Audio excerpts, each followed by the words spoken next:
Round up horror में आप सभी का स्वागत है।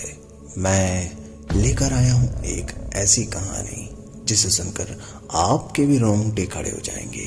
तो चलिए बिना किसी बात के कहानी को शुरू करते हैं। श्रीकांत एक महत्वाकांक्षी व्यक्ति था। वो अपनी पत्नी और 2 छोटे बच्चों के साथ कोलकाता में रहता था। श्रीकांत की एक बड़ी प्राइवेट कंपनी में काम करता था। उसको कार्य के सिलसिले से विदेश में भी जाना पड़ता था। एक बार वो ऑफिस के काम से अफ्रीकी देश में कांगो गया। वहां उसका काम 1 सप्ताह तक था, लेकिन उसका काम 3 दिन पूर्व ही समाप्त हो गया था। उसने सोचा कि कहीं घूम आए। उसने जंगल सफारी जाने का प्लान बनाया।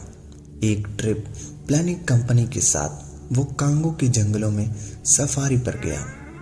उस ट्रिप पर उसके साथ एक गाइड, एक फॉरेस्ट गार्ड और 4 अन्य टूरिस्ट गए थे, जिनमें से 2 लोग नॉर्वे के कपल थे और जापानी में एक फ्रांसीसी पुरुष था।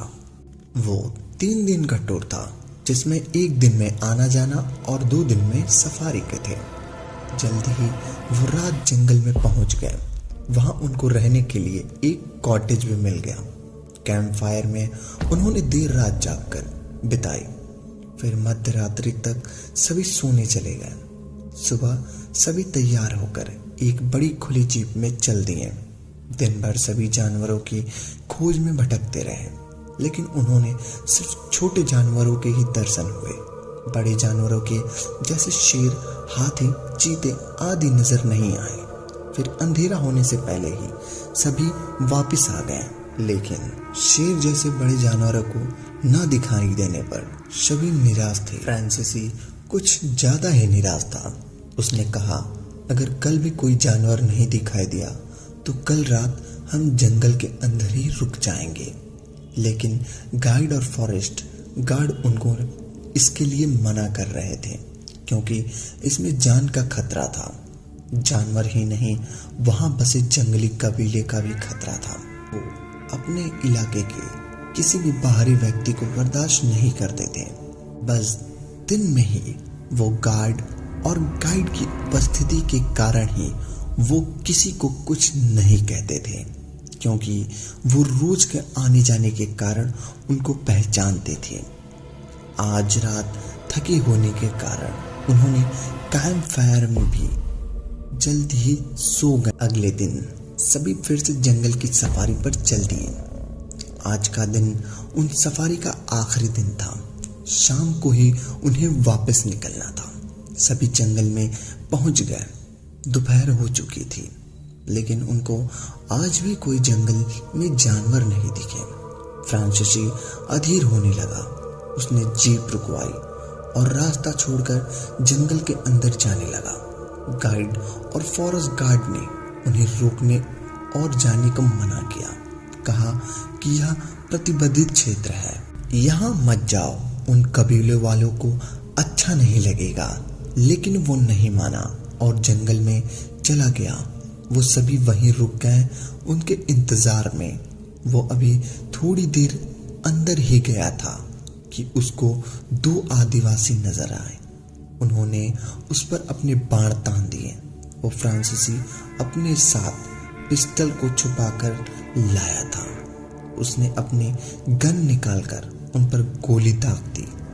एक गोली लग गई और वही ढेर हो गया और दूसरा भाग गया। वो अभी थोड़ी दूर ही गया था कि दूसरा आदिवासी भागकर अपने साथियों को ले आया। उन्होंने उसको घेर लिया और अपने साथ पकड़कर ले गए। उन्होंने उसकी कमीज उतरवाकर उसे एक लकड़ी के खंबे में बांध दिया।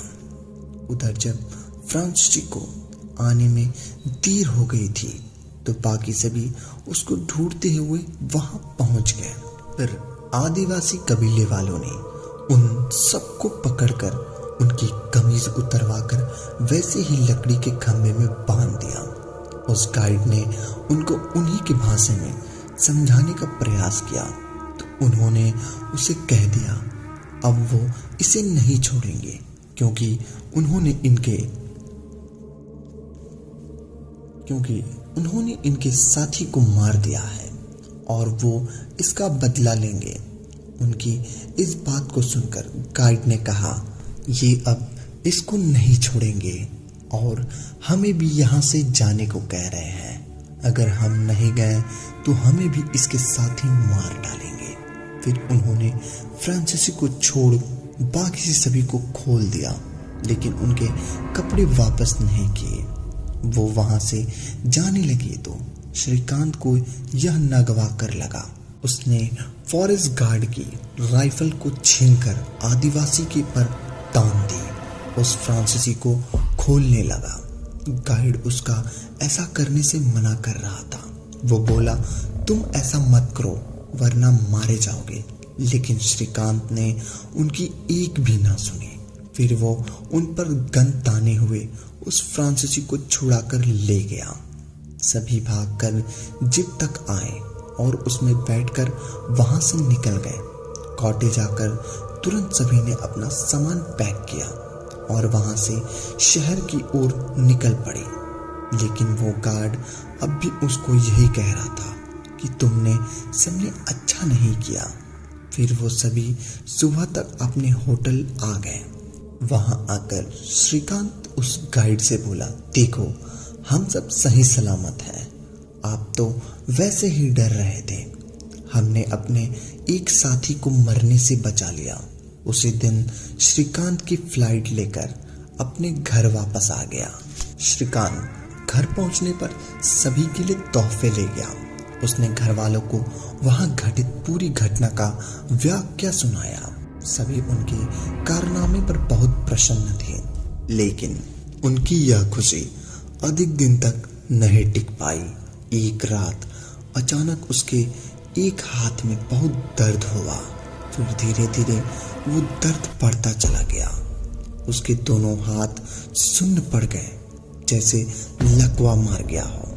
फिर उनके दोनों पैर दर्द होने लगा और उसके दोनों पैर सुन्न पड़ गए। वो अब अपने आप से उठ बैठ नहीं सकता था। रात ही रात वो एकदम अपाहिज हो चुका था। उसकी पत्नी उसे अस्पताल ले गई। कई दिन वो अस्पताल में भर्ती रहा, लेकिन उसकी हालत में कोई भी सुधार ना हुआ। यहाँ तक कि ये नहीं पता चल रहा था कि यह किस वजह से अचानक उनके साथ ये सब हुआ है। उसको घर ले आ चुके थे।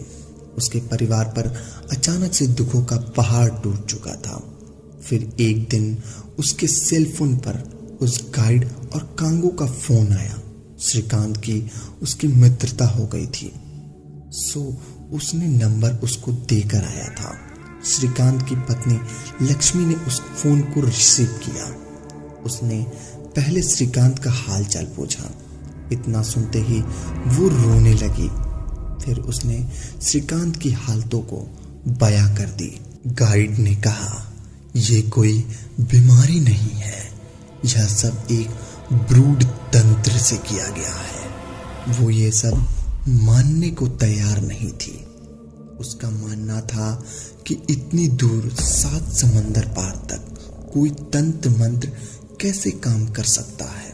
लेकिन फिर जो कुछ उसने बताया वो सुनते ही लक्ष्मी बेहोश हो गई।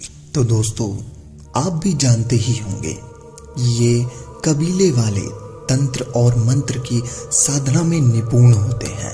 कब किसके साथ कुछ भी कर सकते हैं। तो मिलते हैं अगले भाग में। श्रीकांत के साथ ये सब ठीक हो पाता है या नहीं, और ये तंत्र मंत्र व्रूड जैसी चीजें कैसे करते हैं ये कबीले वाले, जानते हैं अगले भाग में। तब तक के लिए धन्यवाद। अगर वीडियो पसंद आई हो तो वीडियो को लाइक और चैनल को सब्सक्राइब कर लीजिए, ताकि हमारी आने वाली कहानियां सबसे पहले आप तक पहुंचे।